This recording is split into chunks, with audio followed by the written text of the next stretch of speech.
And Five. so let me begin by saying to this, all of you, from my heart to all of you, I love each and every one of you. Now, I think you all can guess what tonight's theme is all about. If you look behind me, you got hearts. You look what's on me, you got love. You got this protruding from me to each and every one of you. So I welcome all of you here tonight because tonight is all about love, not just because of this chapter, but because we are here sharing one another. Now, before I begin and before I get into what I want to get into here, I just want to take this moment right now and slow things down. And I would ask each and every one of you if you just take a moment and close your eyes and put your hands on your heart. And I want you to go and I want you to give a blessing to a Luke's nephew, Nigel, for what he's going through. And if we all could take this moment right now before we begin and let Aluk know and his nephew Nigel know that we're here tonight. We're loving them. We're here with our hearts and our love and our support. And we are blessing Nigel, Aluk, and the family. So give some great love. Give some great blessing. Thank you. I am going to go off script tonight. And I want to share with each and every one of you of an experience that I went through today. And that experience was for those who know him, been with him, shared with him, supported him. And I'm talking about Sanyika the Firestarter Street, who offered many of us who are on this call here tonight to join him in a special celebration of releasing, well, I'm sorry, pre-releasing the video that he created, the N-word.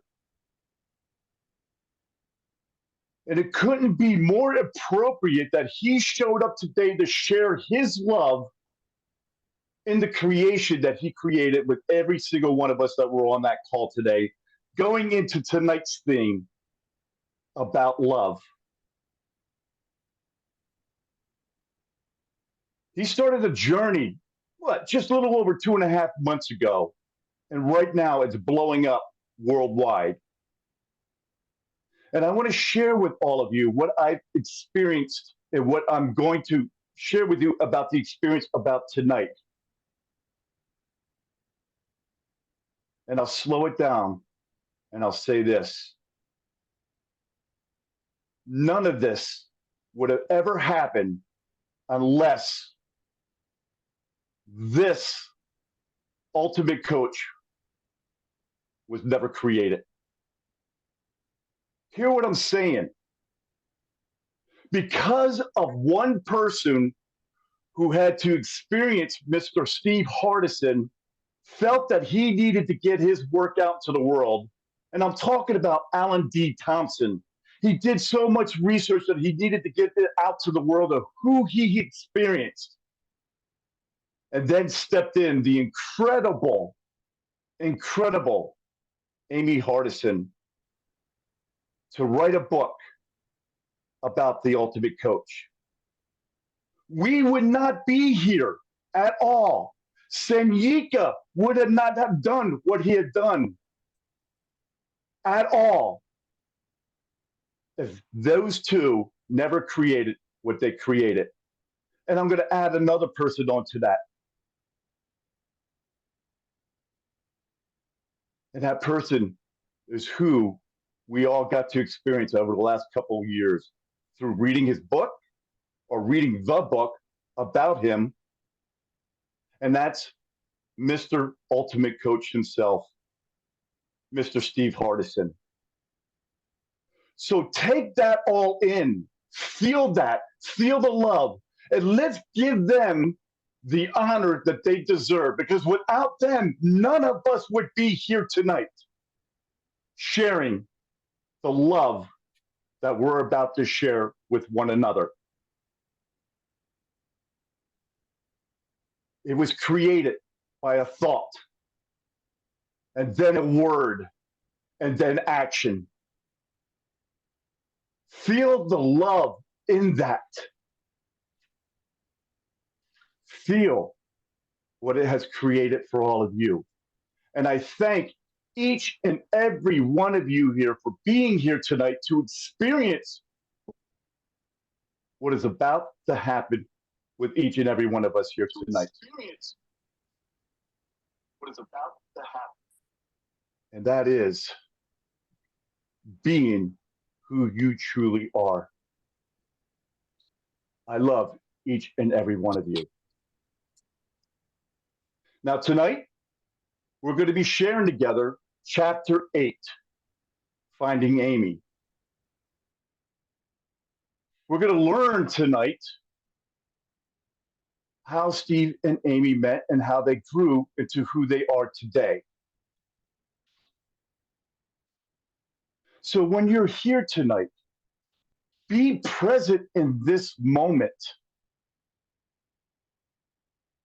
Close your eyes. Put your hand on your heart. Experience the experience. Now, to complete what's going to be happening, we have two awesome and special guest readers today. I welcome Mr. Otto and Miss Susie Collins to our call tonight, who are going to be our special guest readers to continue this love theme of what is going to happen with each and every one of us tonight. Now, I apologize, Otto and Susie. I don't know you personally, but when I was reaching out to the community and asking them, hey, please share who they are so I can introduce them personally tonight. And I tell you, the feedback I got about both of you was nothing but pure love. Pure love.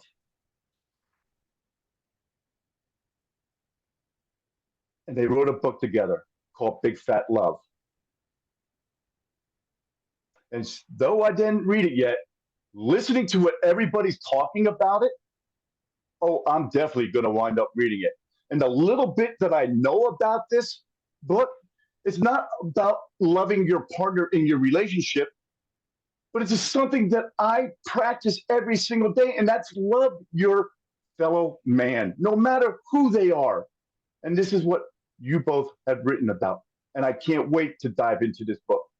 So I thank you for being present here tonight. I thank you for saying yes tonight. And I thank you for grabbing both of you love tonight. You guys are in for a treat. And I ask you, while they're reading, understand what they're reading and what they're going to share. Now, let's have a little bit of fun. Of course, this chapter is about meeting Amy. It's about Steve and Amy when they met when they were young and they were sweethearts. Well, starting to become sweethearts here. So we can ask the traditional question about where are you from tonight, and we can go ahead and put it in the chat here. But we all know that we're here from all over the world. We're all here present tonight at all different time zones. And I thank each and every one of you for being committed to that and being here with us tonight.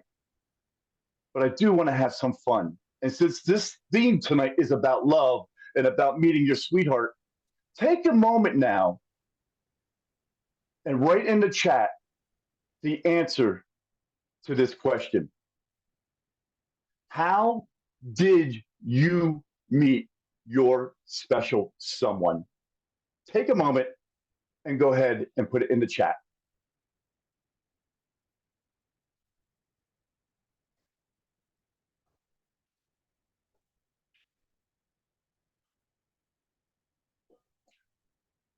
I say, I'll start it off by saying, I met my sweetheart in high school.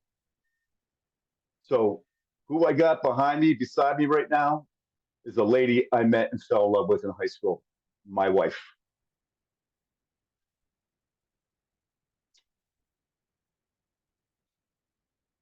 Library at the college, Liberty at college. 19 years ago this week in this dress. I knew who that was there. On a mission in Costa Rica. When I was scrub sink, I looked in the room and saw the new hire. When I walked up, I looked her in the eyes and fell in the depths of love. I am manifesting him, but he is a gift of the divine that is coming to me. Beautiful, outstanding. Thank you for all sharing that with us tonight. Now, something that we started new this season, season number 5, is that we created a document. And I'm going to ask our dear Vanessa if she would take a moment to go ahead and put that link to that document for you guys to go ahead and print out now if you choose to do so, to follow along and write down some things that might help you to start creating your document if you haven't done so, or even if there's a possibility if something else comes up for you to change your document. And thank you so much, Vanessa, and thank you for Maria for sharing that with us here with everybody. So take the time as we follow along tonight and write that down. And whatever it comes to you, share it into us with the chat. So now I want to prepare all of you on the journey we're about to take. Remembering this is about love. It's for love and it's being love. So I ask you all, as you listen tonight, please listen about yourself.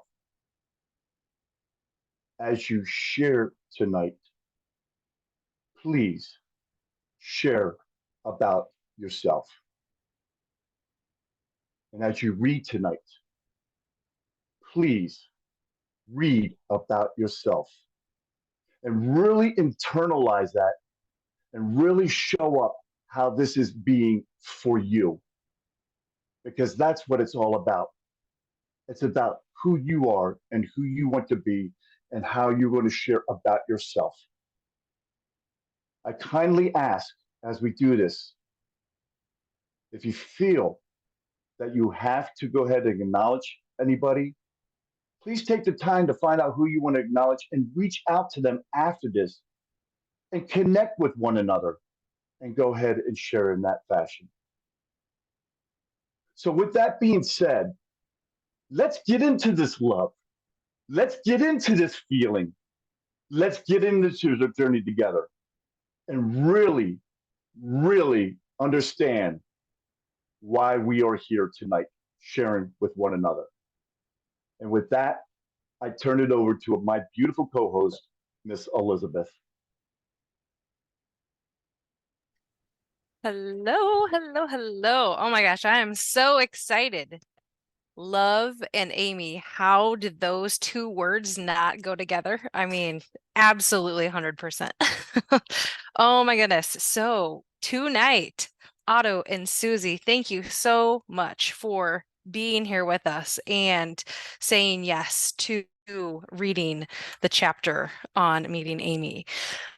And in typical fashion, we are going to need a couple readers. But before I ask for some readers for the back of the book and before you begin, I see some faces here this evening that I have not seen before. So if you can raise your electronic hand, if this is your first time present for the book reading, I would love to see if you're a newbie because there's a couple of faces that I am not familiar with. So Luen, I want to know if I'm saying your name correct, first of all. Eric, I haven't seen you before either. Awesome. Are you new? Is this your first time, Eric? Yes. Awesome. And then Glenn, was it your first time as well? I'm trying to find you on my screen. Dun, dun, dun. You're way This is over. my first time. Awesome. Thank you guys so much for joining us. And then Jeff, is this your first time on a book reading as well? No, okay. Just check it. You might be off the hook then. All right, so my next question is, for those that are new, Eric and Lynn, do you guys have a copy of your book with you? No, to Eric. Lynn, where are you? You're hiding in my screen. I gotta find you again. I do have my He copy. has it. Do you want to read this evening? Would you be willing to volunteer? If you guys have a little bit of patience with my English, We my are main language is Spanish. we are So 100% love, and there's no judgment in this space. So we would yeah. absolutely love for you and be patient with you as you read. You can do the back All cover of right. the book. Would that be okay? Oh yeah, perfect. Awesome. And then there's somebody that I'm feeling called to reach out and ask for a read of the Before You Begin. Miss Mary, I don't know that I've heard you read before. Would you be willing to read? Yay, awesome. Thank you so much. Okay, so typical fashion, we start with the reader who is doing the back cover of the book. And then we will go into the Before You Begin. So Luann will do the back, then Mary's going to read Before You Begin, and then Otto and Susie will take it away and start in on the chapter for us. So before we get started, though, I just want to remind everybody to listen about you when you're listening. And for those who are reading, when you're doing that, please read about yourself. And then when we get ready to share, I want you to really think about how this has impacted you and then share what's coming up for you. And then we'll go through in our typical manner. But one thing that I encourage each and every one to do is also just take the opportunity to really get present in this moment. Get present with your thoughts, get present with the chapter, and really just listen deeply within your heart to see what comes up for you during this reading. So, without further ado, I am going to take it away from myself, shift it over to Luen, and let him just start in reading. So, Luen, you've got the floor. Go All ahead. right. I'm ready. Are you guys ready? Dear potential reader, as you may have noticed, there are no testimonials on the back cover of this book imploring you to read it. I vetoed that. The only testimonial I am interested in is the one you will have from reading and experiencing this book. Please do not read this book about me. Read this book about you. Read about being. As you read, ask yourself, who will I need to be a more loving person? Who will I need to be a more effective parent? Who will I need to be to create a level of confidence that is remarkable? Who will I need to be at peace with who I am? Who will I need to be fully in love with myself and my life? Who will I need to be to live the most extraordinary life I can live? I promise you that if you read this book with the intention of expanding your state of being, you will do exactly that. Your experience will be remarkable. Who you are being is everything. Loving you, be blessed, be you.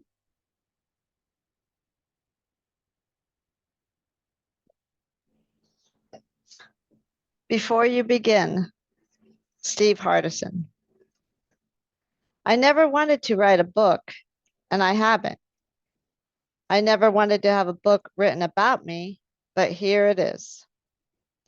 This book is a gift from my wife, Amy, who wrote it, and my friend, Alan D. Thompson, who conducted the research and interviews on which it is based. And it's not just a gift to me, but to you too. And now you're reading it. So with your permission, I'll give you some suggestions on how to read it. You see, this isn't an ordinary book. It's not simply a biography. It's not a self-help book. It's not a literary classic. It's definitely not a book about how to coach. In fact, it's not a book about doing anything. It's a book about being, and it's a book about you. To access this book, ask yourself these questions as you read.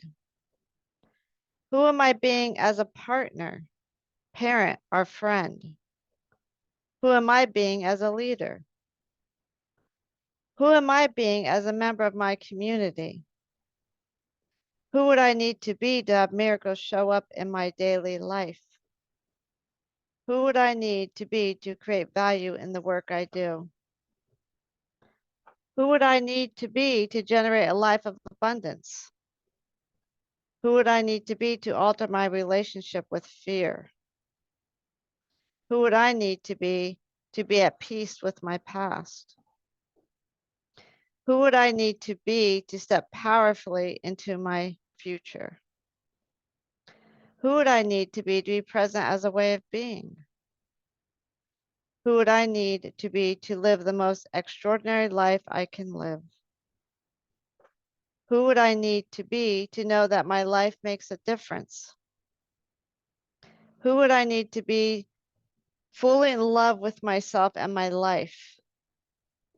Who would I need to be to improve my relationships with the most important people in my life?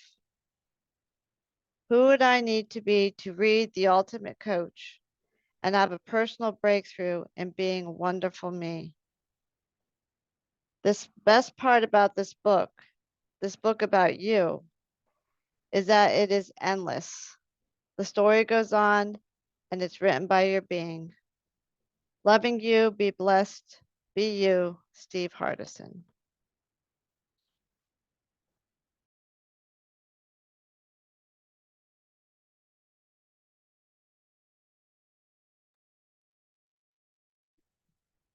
Chapter 8, Meeting Amy.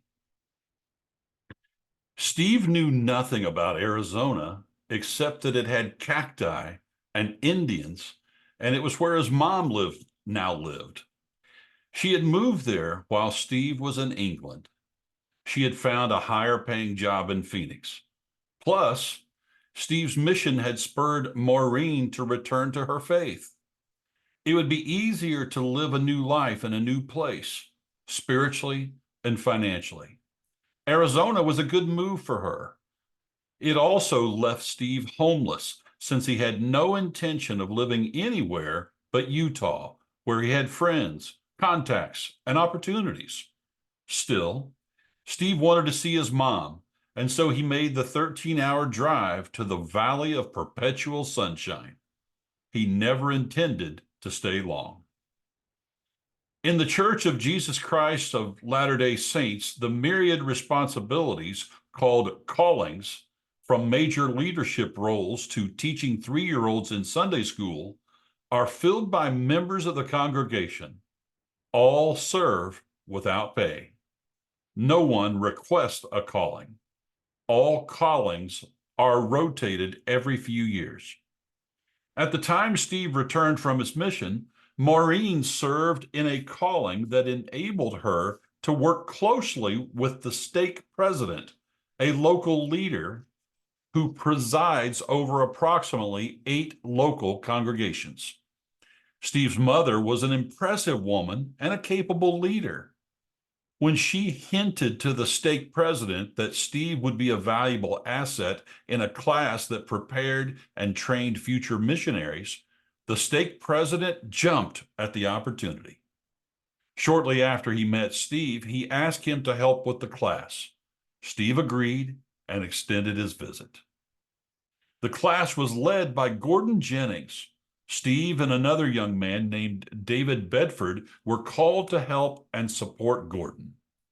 As Gordon got to know Steve, he saw a man with fierce spiritual conviction, just like Gordon's sister-in-law, Amy Blake. The longer Gordon knew Steve, the more convinced he was that Steve and Amy should meet. Amy relates. Gordon had told me a couple of times that he had met someone he really wanted to introduce me to. It wasn't happening, so Gordon got creative. He asked the two guys who were helping him with the stake missionary prep class if they were okay if they stopped by his in-laws so he could drop off the cookie sheets they had used that night. I didn't know about the cookie sheet ruse. I just knew that when I got home from a meeting, there was a note sitting on the counter from my sister. It said, "Gordon is bringing someone for you to meet about 8 o'clock. Be there, look cute." Shortly thereafter, Gordon walked in with two gentlemen.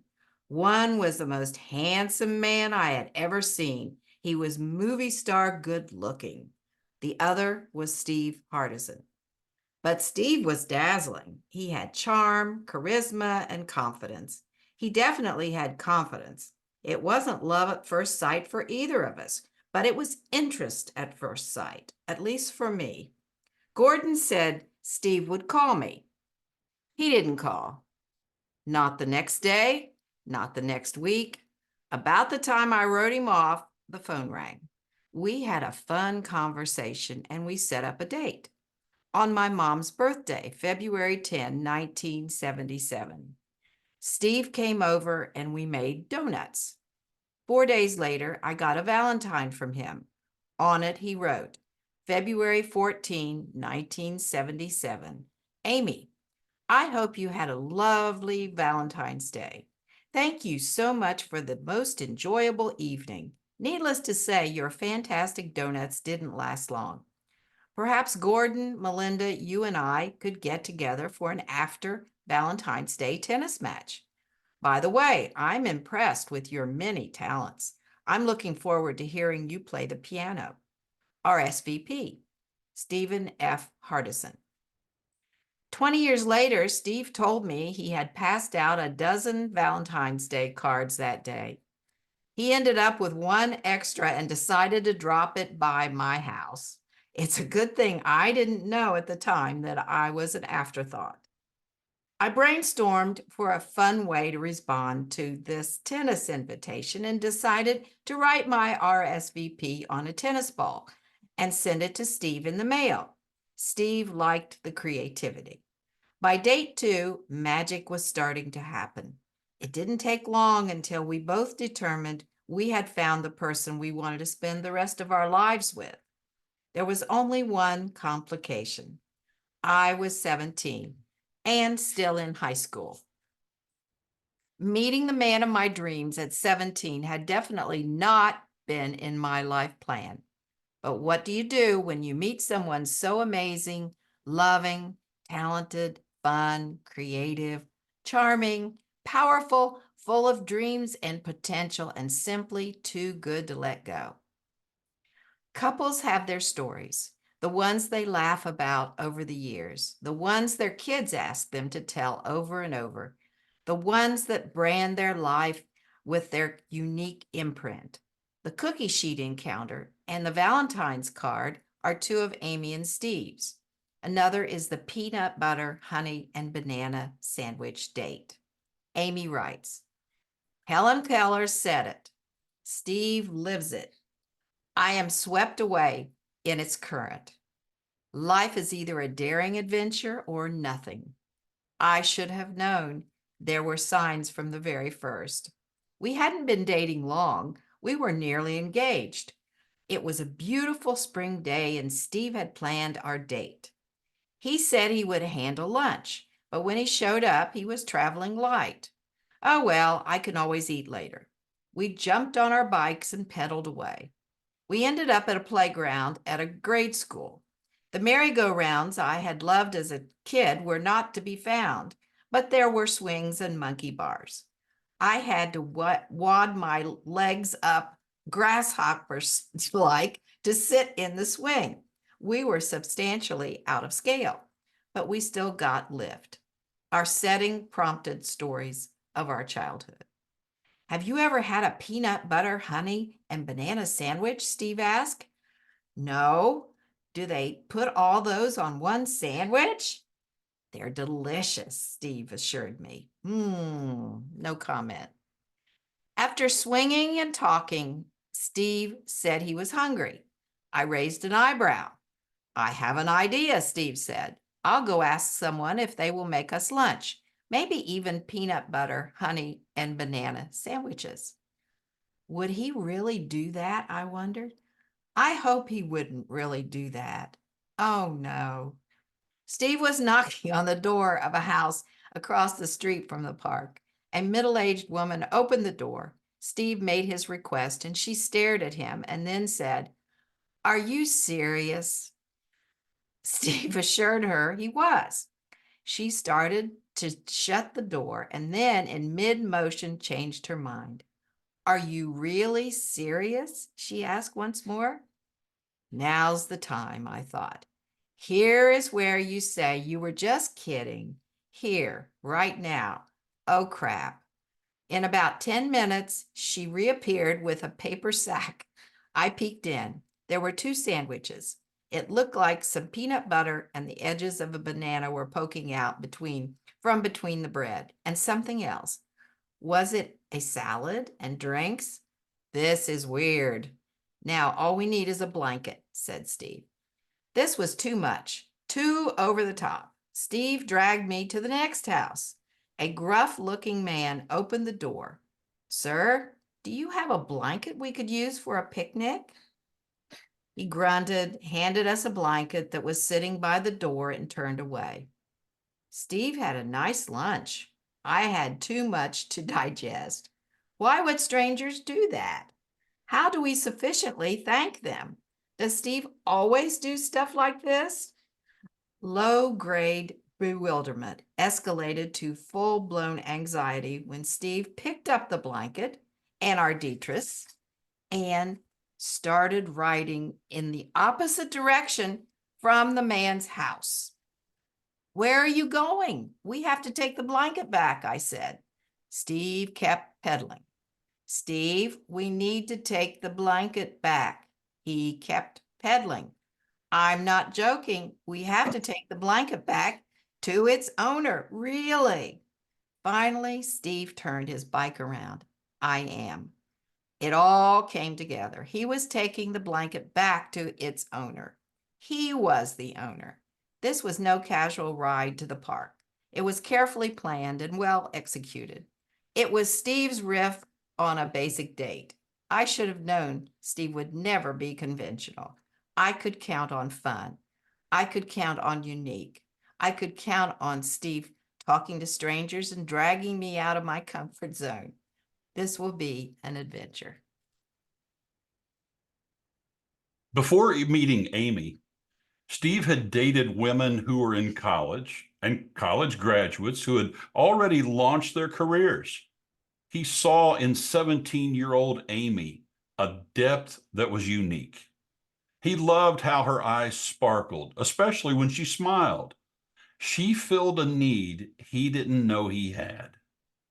When he was with her, he felt safe. The clincher for Steve occurred when they were deciding what to do one Sunday afternoon. Somewhat sheepishly, Steve said he would like to study the scriptures. He had just spent 2 of the most intense years of his life absorbed in spiritual things. He had been thrust back into a workaday world, and he missed the light. When he saw the knowledge and love Amy had for the scriptures, he knew he had found his wife. In the Mormon faith, teenagers don't start dating until they are 16. Amy had just turned 17 when she met Steve. During her 1 year of eligibility, she hadn't dated a lot.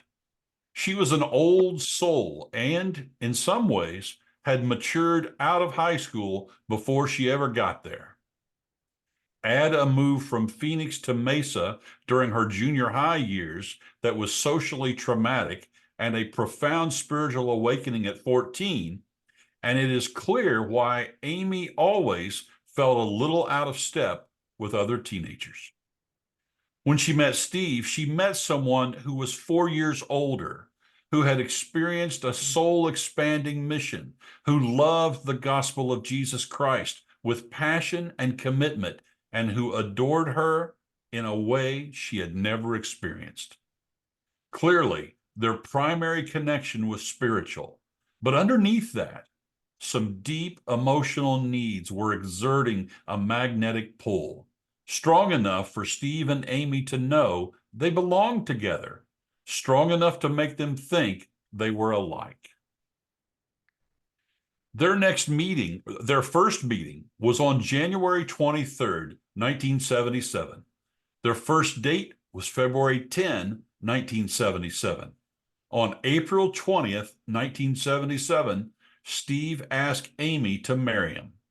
But by that point, they had already known for a month that they had met their one and only. The breakneck speed is astounding, scary even, downright terrifying if you were Amy's mom, especially since Amy was only 17, especially since Steve had just barely rolled into town. He was a sweet talker, but was he as good as he looked? Carol Blake was apprehensive. Amy's dad, Kent, recognized that Steve would be successful and would take care of his daughter. Amy had always been mature. He thought marrying young would work for her.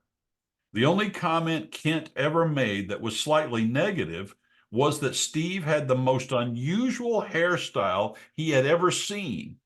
But that is what everyone thought. Everyone but Steve. Steve could only find one barber in Mesa who could cut his hair so it looked like a yarmulke perched on top of his head. Once Steve asked Amy for her hand in marriage, the next step was for Steve to ask her father for his permission.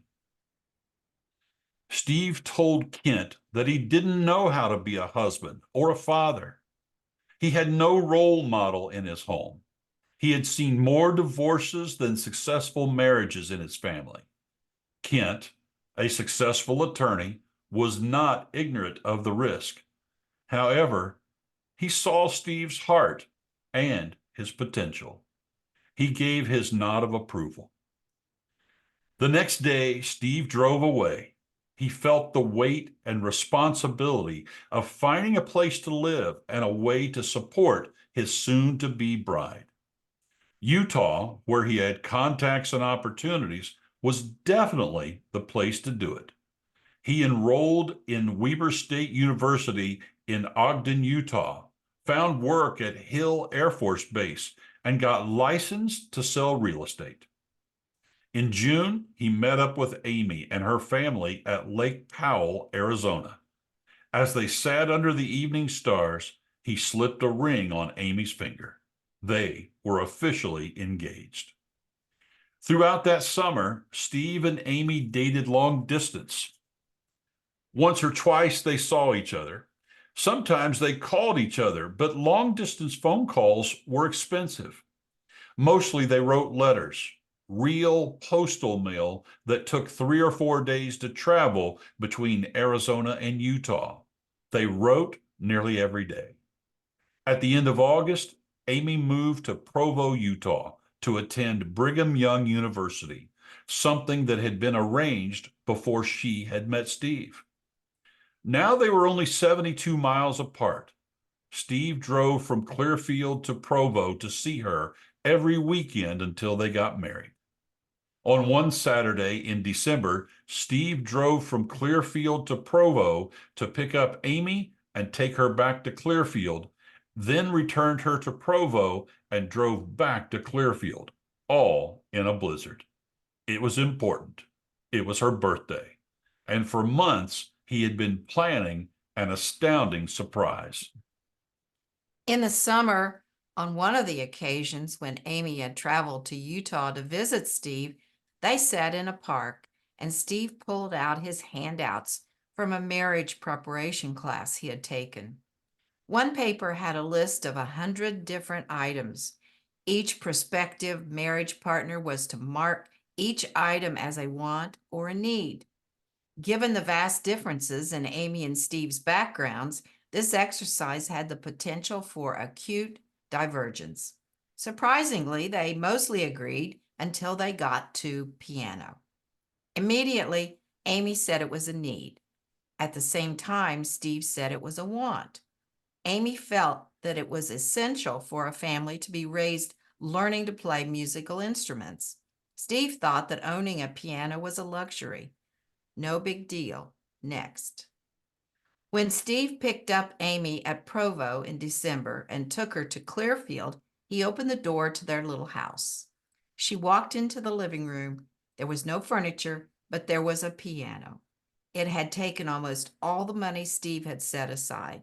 He was not going to start out their marriage without something Amy considered a need.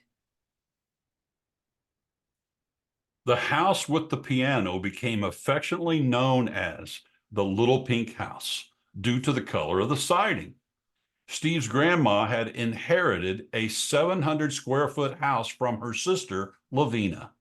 It was functionally obsolete for most families. It only had one bedroom, a kitchen, a living room, a bathroom with a tub but no shower, and a small laundry room. It was located in what Amy and Steve called the Devil's Triangle. It was surrounded by railroad tracks. If you timed it right, you could be stuck inside the triangle for 30 minutes. Grandma Ellen had been renting out the house for $80 a month. It was tattered and frayed.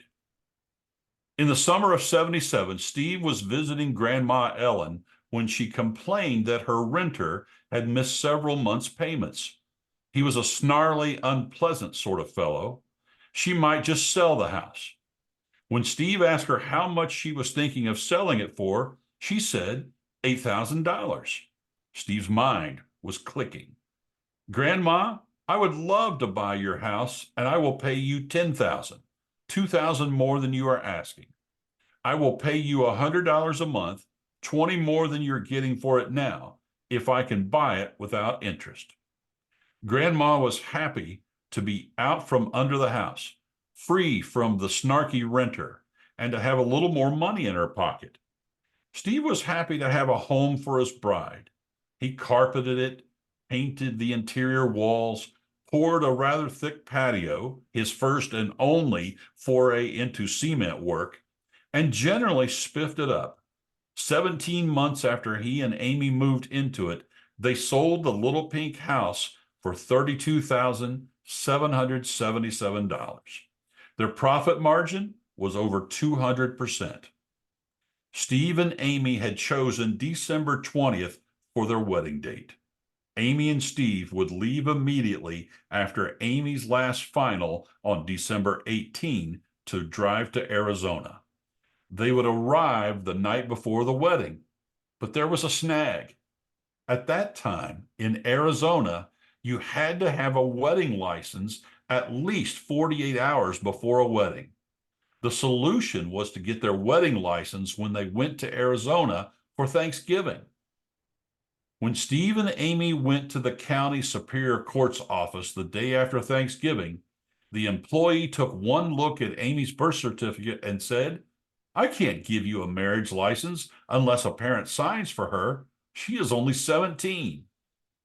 Chagrined, they returned to Amy's house and asked Carol to come with them and sign for Amy to get married.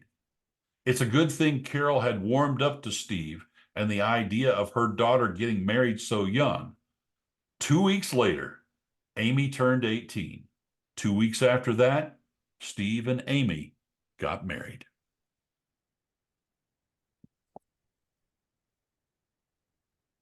So beautiful. If you guys didn't look at the next page to see those wedding pictures, I would invite you to do so. You can see the love in those pictures. It's palpable. So beautiful. All right. After the reading, we invite our readers to share. So, Luen, if there's something coming up for you, I would invite you to unmute and share your thoughts with us.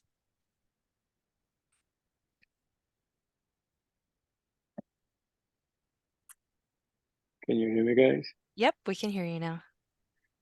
Yeah, this is definitely a beautiful story. And at some point, it helps me personally to hold myself accountable and what things, analyzing what things can I do better as a man to demonstrate how much I could love the woman that God has for my life.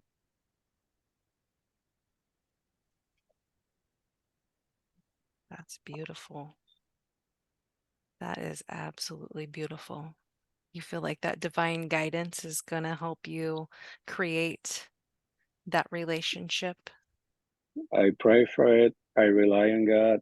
Um, I working on myself a lot, and there's so many personal projects, that I'm working on. But I always have a space during the night in my prayers to to tell God, to describe that person to God, and how special it would be if he granted me with that blessing in my life, so I can share all the things that I have learned, all the things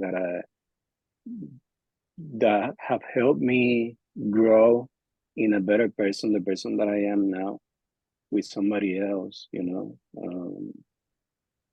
to share and continue growing with that person. Oh, Luen, that share, what I heard was you are absolutely being love and you are open to receive the most beautiful gift in your life. Thank you for that. For sure. Thank you so much for your share. Oh, Miss Mary, is there something that you would like to share with us? Yes, there is. As Ken told you, we met in high school, and he wrote me many, many love letters, which I still have to this day. But I would like to share with you the very first letter that he wrote to me in high school, which I have right here. So if you allow me to, I will share it with you now. Yeah. He put Maria, the rose, in Spanish, because my name is Mary, but in Spanish it's Maria. Hi, how are you doing? I'm writing this letter at 7:30 on the dot. I should have wrote to you a long time ago. Now to come right to the point. I want to go out with you, like steady. I liked you ever since school started, and I have had my eye on you since that too. I'm totally a different guy from the rest. I like to ask girls out and find out if they want to go with me by my own way. So I have prepared a quiz for you. I know it sounds dumb, but I am different. First, get a number 2 pencil without it being sharpened at all. It has to be blue colored. Then stick a pin through the eraser with a little piece of paper saying yes or no attached to it. Then on the pencil, wrap a piece of tape around a piece of string on the pencil. Then put all of this in an envelope, sealed, and write my name and address on the back flap. Second, take a piece of small construction paper and write Ken on it with a star in the E, like so. And he actually shows me like the letter E with a little star in it, with a little M beside it. Then sticks this to the front of the envelope with 2 lines under it. Next, take a penny and tape it on the upper right hand corner of the envelope, circle it and do this. And he shows me like a penny and with the letter M around the penny. You see, this will tell me if you would like to go out with me. Next, After doing this on Friday at exactly 8:47 a.m. and 10 seconds, you will turn around and knock on my desk 3 times and hand me the letter. And this is because we were in a class together and I sat in front of him. If the note says yes, I will give you a football picture of me and a necklace. That may seem strange enough not to do, but as I've said before, I have my reasons and I'm different. Please don't show this note until after Friday if you want. Hope you say yes. And it's hysterical, but I think is even funnier is I actually did it. I got this pencil, I put a pin through it, I put my answer and I put it in this envelope. And then while the class was going on, our teacher, I turned around and knocked 3 times and gave it to him. So I don't know. I guess we're both crazy. That's why we're together. Oh my gosh, Mary, thank you so much for sharing that with us. And having been on Team Talk with Ken and the energy that he brings to the book readings, like I'm not even surprised one little bit about this. And I just absolutely love it. And it shows how playful and real your love is with one another. And I love that. It's so wonderful. It really is. I mean, we're 30 years and we're still as crazy as ever. Like, I'm like, if people would see us in our home, they'd be like, aren't you too old? You know, this is crazy, but you guys are too. Absolutely. We're very blessed. Thank you for letting me share. Oh, thank you so much. That was a beautiful share. And thank you, Ken, for being such a romantic in your own way. All right. And then I'm going to turf it over to Otto and Susie to see if they would like to share what's come up for them after this reading. I'll start. And what stood out to me for this chapter was the breakneck speed that Amy and Steve got together, and that's the way Otto and I were. And it was like we had this soulmate experience, but we realized, oh, wait a minute, if we're not willing to grow and you know, and to learn and to be together and to connect, then this isn't going to work. But it was just beautiful. And so I love that example. I love that reading about it. It was fun. And as always, staying open to possibilities and jumping on them. That's so such a good reminder for me. Just stay open to possibilities. And anytime Steve's around, that's what comes up, because he's such a wonderful example of that. And the Helen Keller quote, I loved it. Life is either a daring adventure or nothing. And Steve lives it. I thought, wow, what an example, for me.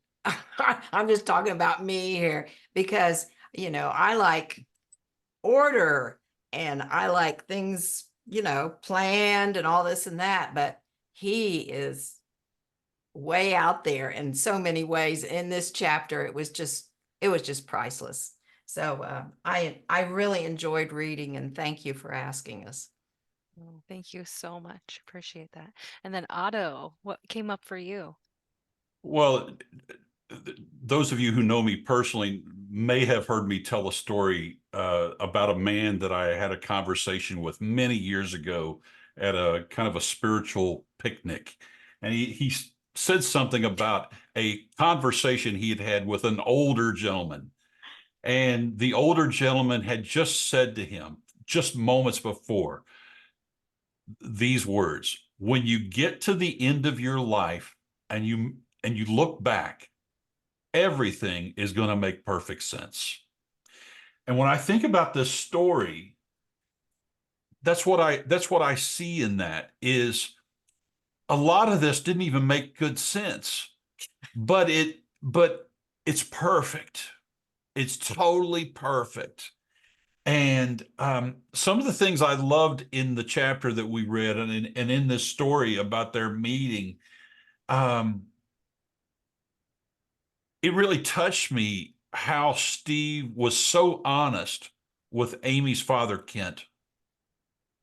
I mean, he just put it right out there. Look, I don't have any good examples of being a good man in the house, or I haven't had any good examples of all that, and just the pure honesty and the raw honesty. And yet Amy's father, Kent, saw something in him that made him go, okay, well, I can still trust my daughter with him, even though he was that honest that he didn't have any experience in what what would make a good marriage or a good partner or a good mate. He didn't have any of that. The other things I noticed and I really got was, for them, the spiritual connection was and still is the glue. They both had this spiritual awakening as young people. And so for whatever reason and however it happened, they saw the deeper aspects of each other right away. I mean, they saw it through everything else. And then the piano. To Steve, it made no sense. To Amy, it was a need. And what was so great about that was, again, it was something that didn't make any sense. You're going to buy this piano, have it in the house when you don't have any other furniture. But that was his idea and his best thinking in that moment of, look, if this isn't that important to her, it's that important to me. And I love that. Yeah. I also loved what Susie mentioned about, just how quick they got together. When Susie and I got together, we had both been in other marriages. I'd been married to somebody else for 15 years, and she'd been married to somebody else for 30 years. And, we basically just moved in together. So, and we immediately, and now we're on year 26. And so, But the spiritual glue, the spiritual aspect, yeah, which when I was 20, that wasn't, really part of me then. I had to be a lot older, a lot wiser. So that part of the chapter was really it really impactful. took me till I was about 35 to have this real deep spiritual desire, to really connect in that way, even though my father was a country preacher. But I love that they had that awakening earlier, and that they saw that in each other. Yeah. And they knew that they could grow together. Because a lot of people, they don't recognize what is the glue in their relationship quickly.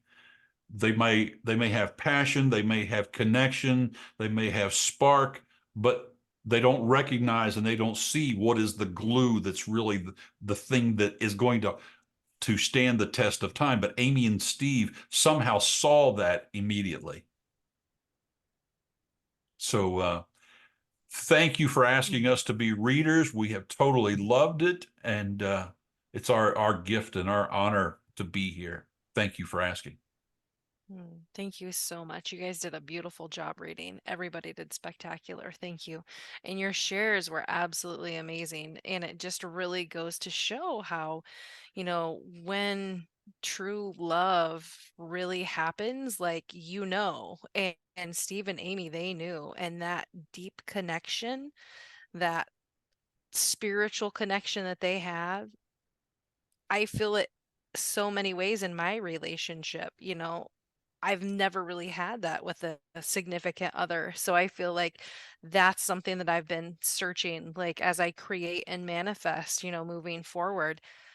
That's something that I look for, because that deep connection. And then, as you said, like, it doesn't necessarily make sense while you're going through it and all the pieces, but when you look back on your journey and you're just present with that, you see how, oh my gosh, like, it was absolutely meant to be. And I love it when Tanya says, as a possibility, it's imperfectly perfect. And It absolutely is. So thank you for your shares. Those were absolutely amazing.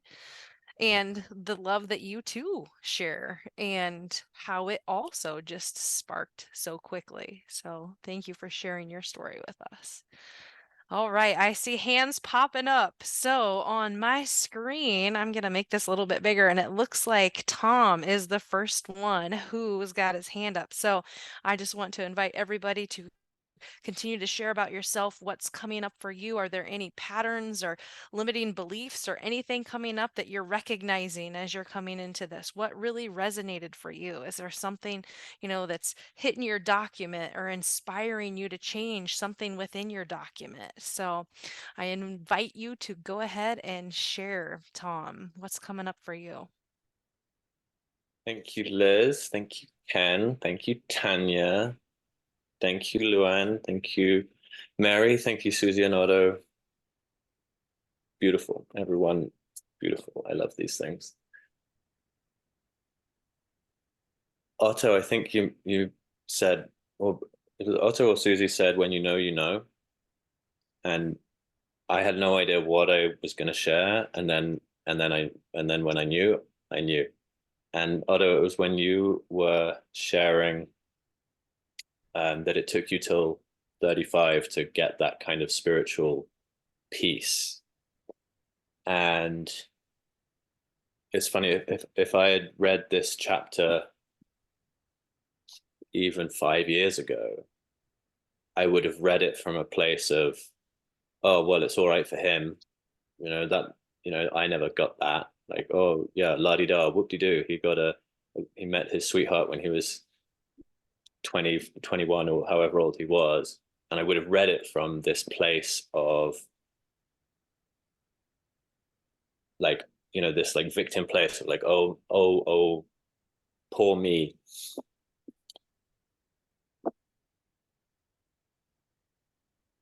What came to me when you were sharing, Otto, is that I have that connection now. And I had to go through the feeling all the things that I felt at school when everyone else was starting to date. And I was like, I'm here. I think I'm pretty good looking. I think I'm pretty cool. Why does no one see me? Why am I an outcast? And in my 20s, I think I went 3 years without even kissing someone, let alone having a partner of any sort. And after all of that, I was, I guess, 38 when I met my partner, who my confidence was shaken. I wasn't like 21 and like, let's go. But in my heart, I knew as soon as I met her that this was going to be different, that this was going to be the person who was going to change the pattern. And what it took was actually the worst relationship that I've ever been a part of, right? I have had a pattern in my life of blaming my partners for being anxious and controlling and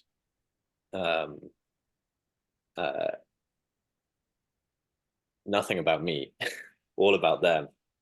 And what I learned in the last relationship that I had before Kelsey, which was the most anxious and the most controlling and the most I'm years later, I'm still traumatized by it. But what it taught me is who am I being? How am I showing up with one foot out the door? How am I showing up with my bags still packed, looking for a reason that this isn't going to work and looking to leave? How am I showing up in a way that makes someone who is already predisposed to anxiety terrified because they never know that I'm going to show up the next day? And learning that lesson, learning that who I am when I be me is my most attractive, most radiant, most powerful self, and that when I try and change myself to be what someone says they want me to be, whether it's a client or whether it's a partner or whether it's a friend or whether it's a family member,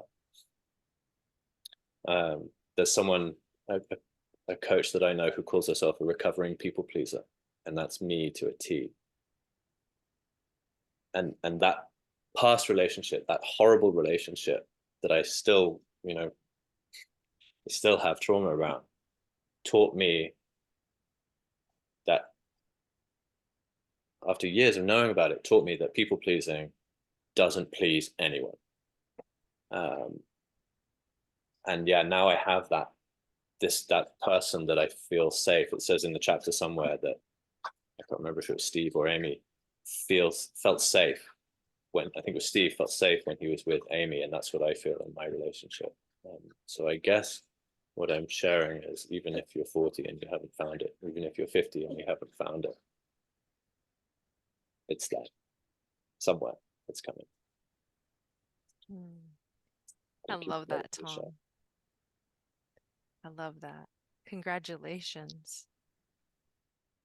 It's so nice when you can just feel like you're at home with that person and know that you can just be love and feel safe. That's so beautiful. I'm so happy for you.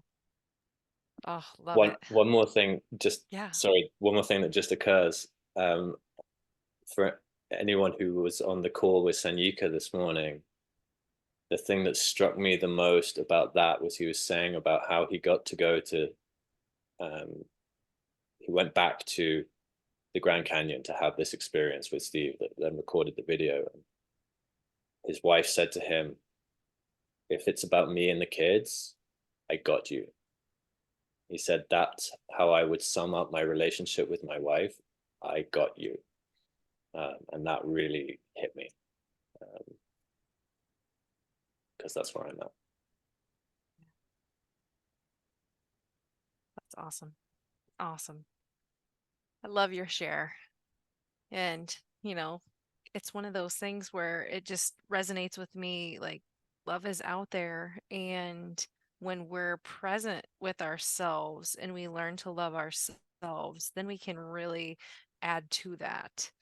And all the things that you'd been through to grow yourself moving forward, and then finding this person and creating that relationship with them.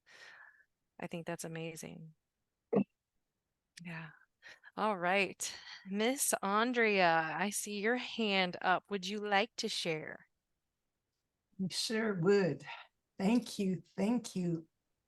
Thank you, Ken. Thank you, Mary. Thank you, Otto. Thank you, Susie. Thank you, Luann. And thank you for reading. That was really, really moving. And I also didn't know what I was going to say. There's so much coming up, and I just want to first of all acknowledge Ken. I know I'm not supposed to acknowledge, but I'm going to acknowledge you for embodying this chapter. Come on, we got the whole love letter thing. That was so moving, Mary. What you did for Mary, like, wow.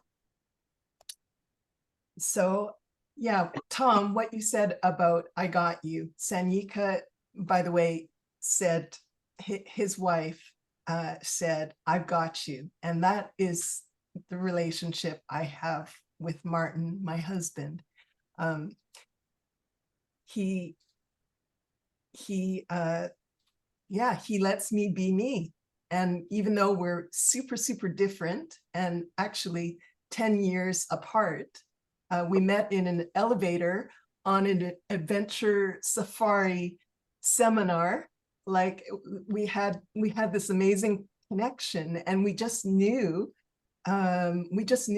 like when you know, and souls recognize each other, and without almost the words being exchanged, but we had an epic 10-hour conversation that first day after the elevator meeting, we went out for lunch, then we went out for a drink and I'm sorry, lunch, a burger and a drink. And it was like 10 hours nonstop connection. And it was just like, I see you, I know you. And it's like, wow. So he's actually, are you listening? Oh, well, it's, so the daring adventure, the Helen Keller thing about life is a daring adventure or it's not. That's what I'm hearing, is that it's fun, it's an adventure, it's all good. Like Otto says, it's perfect, it's all good, and we can trust it, because our knowing, we recognize love, and we are love. And so that spiritual glue, that spiritual connection, it's energetic, it's you know it to feel it. There's sort of no words. And so for any of you that are still that are looking for your beloved, I was just on a call with Becky Robbins, and you know, your beloved is waiting for you, and you only need, you can trust that's true. And so you only need to make take a step, take a bold, committed action. So it's all about it happens like really, really quickly. Like we had a 10-hour first epic date, and then 2 months later we were living together. So it happens in an instant. And when you're open to it. So just be open to the adventure and the fun. And by the way, this morning on Sanika's call, there was like a blessing of talking about spiritual stuff and God and science and stuff. Just the moment before he was presenting the N-word, the global screening of the N-word to our community, this red robin shows up in the tree, like right up in front of me, and starts going like, I got a video of it. It was like just incredible timing. And so as to say, yeah, go all in. And spirit is here. Life is an adventure. Be open, and see the fullness of life. And I hear in the chapter calling. So when I heard the robin calling, it was saying like, go all in, because that's what Sanika was inviting us to, go all in and step into our fullness and be the king or queen, be the leader of your life. And so I heard that calling to serve and step into the adventure. So I invite you to do the same. And just what a blessing we all are to be here and hearing this calling and serving. And thank you for the blessing for Alok's son Nigel. Please keep the blessings coming, because the prayer and the intention, he actually opened his door after like shutting himself off. So the opening business, like it was tangible, like what we did, who we were last call. It was a miracle. It was a blessing. So I just want y'all to know that we matter, and you're a gift. Thank you. I'm complete. Yay, we matter. Beautiful. Andrea, thank you so much. I loved hearing your story about you and Martin, and how your love just was created. And Tom dropped in the chat, one elevator ride later and you would not be here. How crazy is it that that's how the universe works? And, if we're present, in the moment, like what really can happen for us?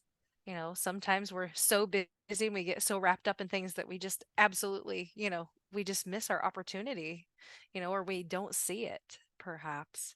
So I love that. All right, we're getting close to the end of sharing. So I will invite Terry to share real quick. And then Richard, would you be willing to share in the after party? Perfect. So I'll let Terry go ahead and share, and then we're going to move on to the afterglow here in just a few more minutes, but we'll wrap it up. But Terry, go ahead and unmute and then share with us. Yes, what I wanted to share was about my document, and what is reinforced over and over again is about being divinely guided. And we saw that so many times in this chapter, that he was divinely guided to go to Arizona, to go to that party, to be at the right place at the right time, to reach out the way he did. And my story is that I was actually married to another fella for 30 years. And it was just kind of a crazy marriage. And I was actually living in Honduras at the time. We lived in 5 different countries in 30 years. And came up to Vancouver to meet him there. And he told me that he had fallen in love with someone else, and he wanted us both. And I had just been divinely guided before that meeting to go to a Yogananda retreat here very close to Reno, where I studied for 3 days about listening to my intuition.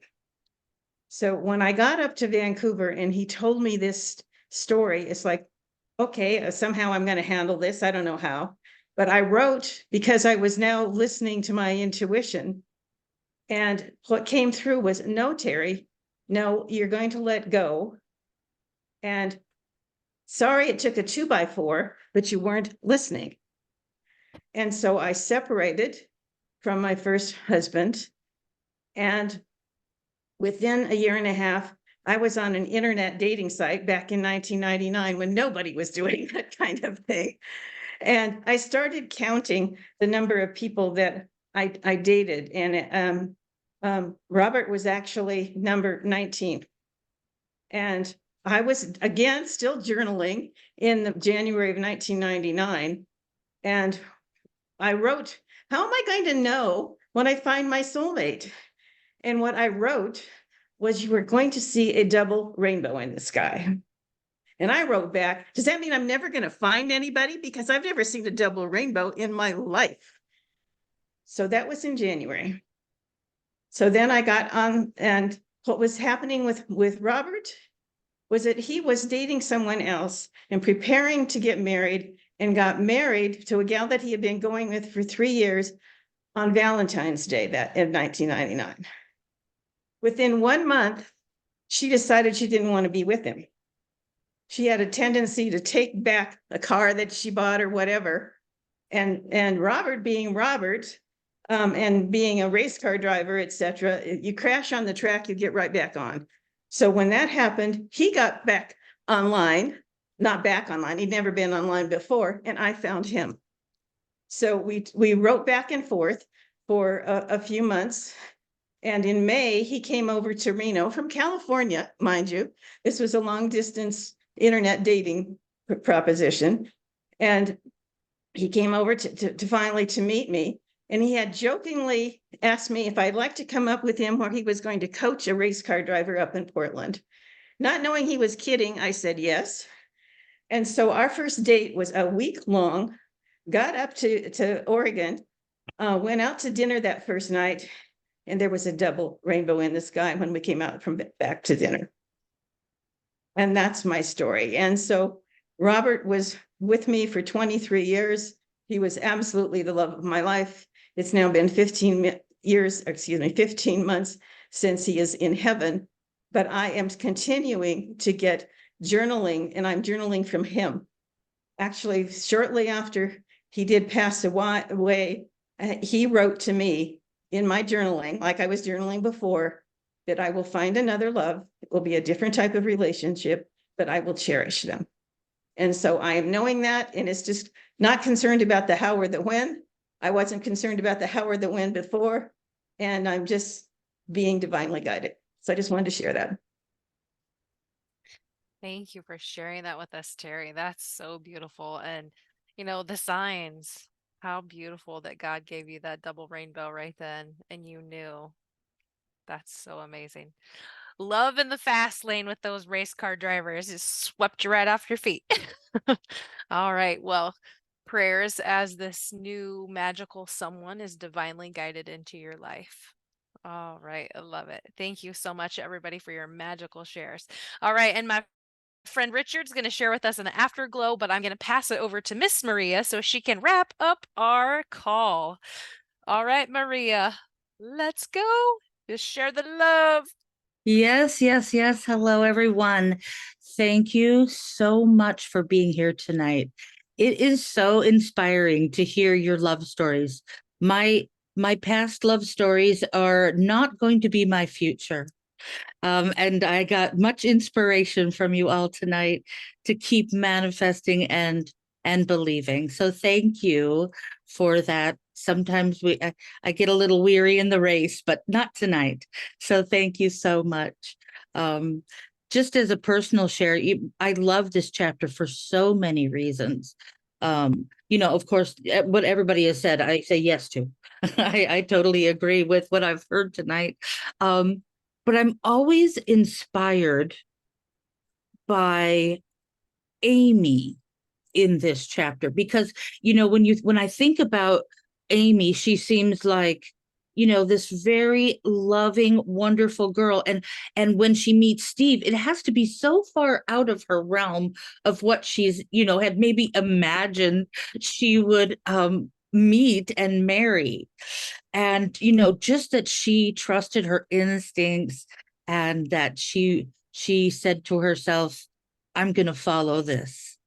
And where it led them to this beautiful relationship that they have. So that's my personal share for this. But it's my job to wrap us up here. So first of all, I want to thank you, Otto and Susie. What a joy and a pleasure. I love watching you interact. And that was delightful. I actually have goosebumps right now, truly. So thank you. It just, the way you interact, the way you read, you're so authentic and genuine, and it just blesses me. So thank you so much for your reading. And I hope you can join us again, at another book reading, because I'm always excited to hear what you guys have to say. So thank you. Okay. And I also want to thank Luen and who else read? Oh, Mary, you read. Thank you so much for doing that. I really appreciate it. And Luen, thank you so much for joining us. This is your first time to be here and jumping in. My mother is from Spain, and she moved to this country when she was 35. So your accent is nothing to me. I get it. My mother's 92 and people still look at me and say, what did she say? So anyways, thank you so much. I know for my mom, what bravery that was to speak English for a while. I also want to thank Ken and Ken, the love letter you wrote. Thank you. It was so amazing. And it just really shows me, being on Team Tuck, I've gotten to know you a bit, and you are so authentic, and you have been since high school. That's what I got out of that. You are just the same, and you're truly beautiful yourself. And Mary, it sounds like you're right on that same track. So I love it. And thank you for sharing your love story. That was beautiful. And Liz, thank you so much for the work that you do and for sharing with us. And your smile always blesses me. So thank you. Don't forget, this Sunday coming up, we have the readers of Ari and Yemen Patel. So we're very excited to have them on the call. And I know that we'll get a blessing from them. We spend a lot of time thinking about, who do we think would have a personal connection with this chapter that could read for us. And so far, so good. For me, anyways, I loved it. And it's been a great season. let's see what else. And of course, thank you for everybody who comes. You know, each time we have a new person, or just gather the people that, you know, we see popping in regularly. You remind me that it's so valuable to hear other people's, you know, what they take away, because I've said it before, I take away more sometimes from the shares than the chapter, because it just builds on that. You know, you learn from the chapter, and then somebody says, oh, this, and oh, I never thought about that. And, you know, and so that just I love it. I love it. And thank you. So thank you, everybody. And the chapter, by the way, is Newlyweds. So good. You know, you can reach us on many places in our Facebook group, the YouTube channel, the podcast, the IG, the LinkedIn group, the weekly Being Digest letter, pardon me, love that. And I love the live conversations, just getting to know more people in our community in such a deep way. Carrie and Cassie do fantastic at that. And I don't know if we all know this, but we now have a .com for the book reading repost. So if you ever want to go back and watch any of the seasons, you can reach that at tucbookreading.com, and all the replays will be there. One from last season that I can suggest is the one where we had an artist come. It was the second to the last chapter, and we had an artist come who painted and gave her her interpretation of the chapter, and it was absolutely incredible. And you know what? We actually have one of our artists that's going to be with us this year on the call today. Are you still here, Eric? Let's see, there you are. Eric is going to be one of our guest artists. He's an amazing dancer. I told Eric when I talked to him that I saw him actually a while back, and I never caught his name. So I have been kind of, you know, tracking him for a while and trying to find him, because I love what artists have to say with their bodies, with their painting, with their voice, and it brings such a deeper understanding of that. So Eric, I'm so excited to have you on the call today. Welcome. This is your first time. And also to have you, you know, present and share with us that part of your being. So exciting. All right. Well, I know I need to wrap this up. All right. Oh, don't forget, you can also go to the ultimatecoachextras.com. Lots of stuff there can keep you occupied for a whole weekend. All right. So if you want any more information, you can contact any of us here on Team Tuck. We all adore connection. So if you feel connected to somebody on Team Tuck, definitely message them. You know, definitely make that connection. At this time, I want to invite you to what we call our afterglow. It's where we turn the recorders off, and anybody who didn't get a chance to share can share, or if something comes up for you and you decide you want to share at that moment, that's what we love. So please stay if you can. Right now, I invite everybody to unmute so that we can give a big hug, Team Tuck and book reading style. All right, so everybody, I love you. Thank you so much for being here. Love you. Love you. Thank you. Thank you. Guys, To see you in the Thank you UK. so much. Great energy Thank tonight. you, Otto. Awesome. Thank you so much. Thank you, Thanks, everybody. Otto. Thank you, Bye. Otto. Thank you, Renate, I love Susie. your necklace. Thank Thank you. so much Thanks, for this everybody. time, guys. I Beautiful love it. reading. Susie and Great Otto. night. Thanks, you. everybody. Thanks, Thanks, Eric. Ken. Love you Thanks, guys. Lynn.